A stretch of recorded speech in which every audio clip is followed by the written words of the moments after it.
तरा खिले हब दोसर गेहूं दावे खातिर हो।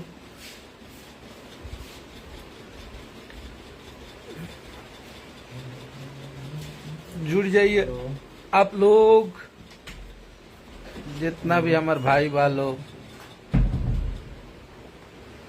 सबके प्रणाम बा, नमस्कार बा। कैसन बानी जा आप लोग? आप लोग से कुछ खास बातचीत करे खातिर लाइव आइल बनी हम।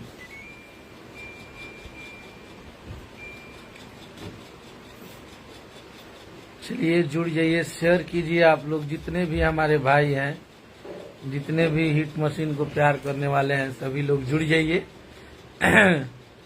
चलिए जा आप लोग के कुछ अपडेट रहा तो हमनी के दे देता नहीं जा। काल एगो हमनी के गाना वेव कंपनी से रिलीज होता, हो गई झगड़ावा भतारे से।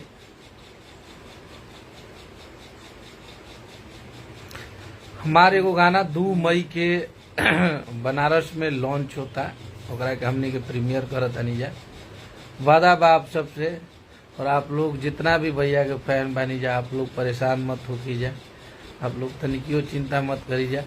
निश्चित ही गाना हिट बा, आप लोग के बहुत अच्छा लगी, बहुत बढ़िया लगी, आप सबको बहुत मजा आवे वाला बा गाना में, ये वादा बा हमार। तो आप लोग तनिको मन के छोट नहीं करेंगे, और मजबूत गाना बा, आप सबके बहुत अच्छा लगी। जो कि शिल्पी राज जी गौले बनी, आर्या शर्मा जी के म्यूजिक है, कंपोजिशन कैले बने हमार भाई शुभम तिवारी जी, जेकर 4 तारीख के बियाह भी बा, तिलक बा, और 8 के बारात बा शुभम भाई के। और उनका के भी बहुत सारा शुभकामना बा हमरा तरफ से। भोजपुरी के सबसे फास्ट, सबसे ब्लास्ट म्यूजिक डायरेक्टर हमारे आर्या शर्मा जी हमारे मित्र, हमारे भाई हैं, वो हैं। और भोजपुरी की सबसे बेस्ट गायिका, सबसे बढ़िया गायिका शिल्पी राज गौले बड़ी में गाना। तो आप लोग के बहुत आनंद आई, आपके भाई के लिखल है और आपके हिट मशीन के गावल है, जो कि हमनी के कल शाम तक पोस्टर रिलीज करब जा। तो आप सबके बहुत अच्छा लगी। और हमनी के बनारस में गाना के लॉन्चिंग करत आनी जा, प्रीमियर करत आनी जा। और ये में काम कैले बड़ी यामिनी जी, बहुत अच्छा अभिनेत्री। आप लोग तनिको परेशान नहीं, क्योंकि गाना हिट बा, ओकर भरोसा रखी जा आप लोग।